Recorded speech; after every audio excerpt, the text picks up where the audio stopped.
Captaincy is about making right decision whether on the field or off the field. इसलिए मैं Country Delight पर भरोसा करता हूँ। They deliver 100% pure buffalo milk to my doorstep by 7 AM। Don't just enjoy our matches, enjoy village fresh buffalo milk too. Download the Country Delight app. Nageshwar garu, కవిత చేసిన మరో ఆరోపణ, కేసీఆర్కు రీసెంట్గా పీసీ ఘోష్ కమిషన్ విచారణకు హాజరు కావాలని చెప్పి నోటీసులు వచ్చాయి. పార్టీ శ్రేణుల నుంచి పెద్దగా నిరసనలు లేవు.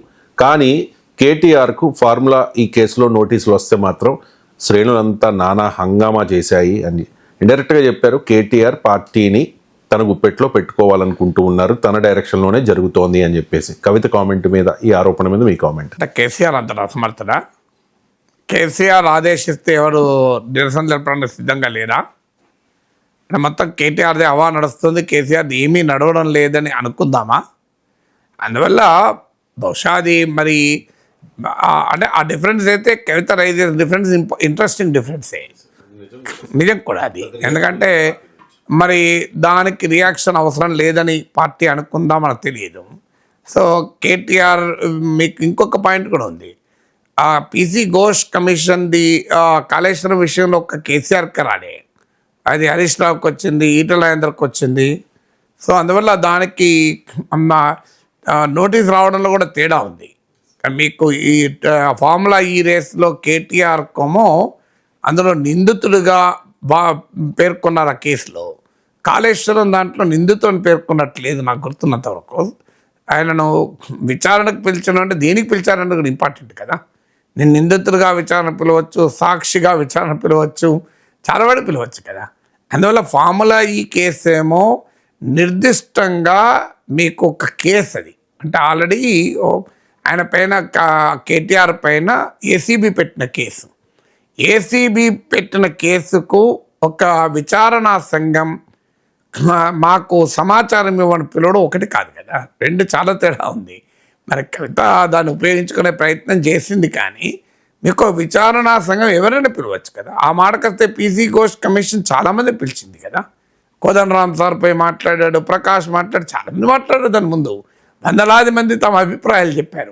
అందువల్ల ఒక కమిషన్ ఆఫ్ ఎంక్వైరీ తాను రిపోర్ట్ ఇవ్వటానికి విచారణకు పిలవమని నోటీస్ ఇవ్వడం వేరు.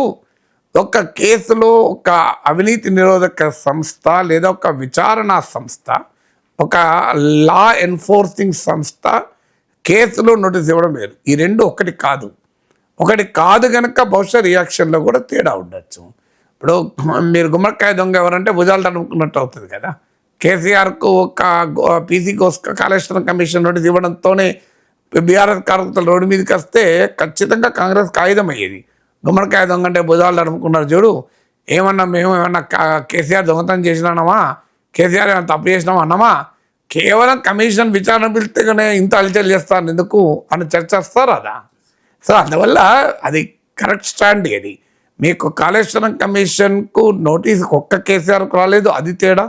అది విచారణ సంస్థ, ఏసీబీ లాగా లా ఎన్ఫోర్స్మెంట్ ఏజెన్సీ కాదు. అది ఆ ఇచ్చిన నోటీసు ఒక నేరానికి సంబంధించిన నోటీస్ కాదు. ఇలాంటి అనేక తేడాలు ఉన్నప్పుడు దానిపైన రియాక్షన్, దీనిపైన రియాక్షన్ మనము ఒకే రకంగా ఒకే ఘటన చూడలేదు. అయితే దీని వెనకాల మరి కవిత ఎందుకు ఈ చేస్తోంది అంటే ఆమె ఒక నరేటివ్ బిల్డ్ చేయదలుచుకుంది. నేను కేసీఆర్ నాయకత్వాన్ని ఏం వ్యతిరేకించడం లేదు. ఆమె చిట్చాట్లో కూడా అనేక సార్లు చెప్పారు, కేసీఆరే మాకు నాయకుడు, కేసీఆర్ నాయకత్వంలోనే మేము పనిచేస్తాం, ఇంకా ఎవరిని అంగీకరించే ప్రసక్తే లేదు అని కూడా చెప్పారు.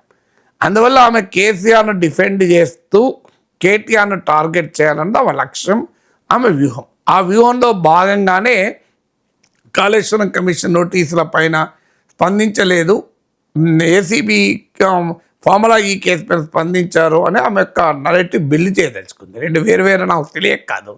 అలాగే కేటీఆర్ పార్టీని గుప్పిట్లో పెట్టుకున్నాడు. మా పోరాటం కేసీఆర్ పైన కాదు, మా పోరాటం కేసీఆర్ను డమ్మీ చేసి పార్టీని తమ గుప్పిట్లో పెట్టుకుంటున్న కోట్ అండ్ కోట్ దయ్యాలు కోవట్ల పైన అని కవిత చెప్పదలుచుకుంది. మీకు సరిగ్గా తెలుగుదేశం పరిణామాలప్పుడు మీకు గుర్తుండే ఉంటుంది రవిశంకర్. మీకు ఎన్టీ రామారావు పైన మా పోరాటం కాదు, లక్ష్మీపార్వతి పైన మా పోరాటం. ఎన్టీ రామారావు మంచివాడు, అమాయకుడు, ఆయన దేవుడు. ఎన్టీఆర్ను డమ్మీగా వేసి లక్ష్మీపార్వతి గుప్పిట్లో పెట్టుకుంటుంది కనుక ఆ పైన పోరాటం అనేది కదా చంద్రబాబు నాయుడు తిరుగుబాటు. ఆ కాలక్రమేణా ఎన్టీ రామారావును కూడా విమర్శించిన సందర్భాలు ఉండొచ్చు, అది తర్వాత వస్తుంది, ఇప్పుడు కూడా వస్తుంది, ఈ ఎపిసోడ్లో రాకుంటుండదు.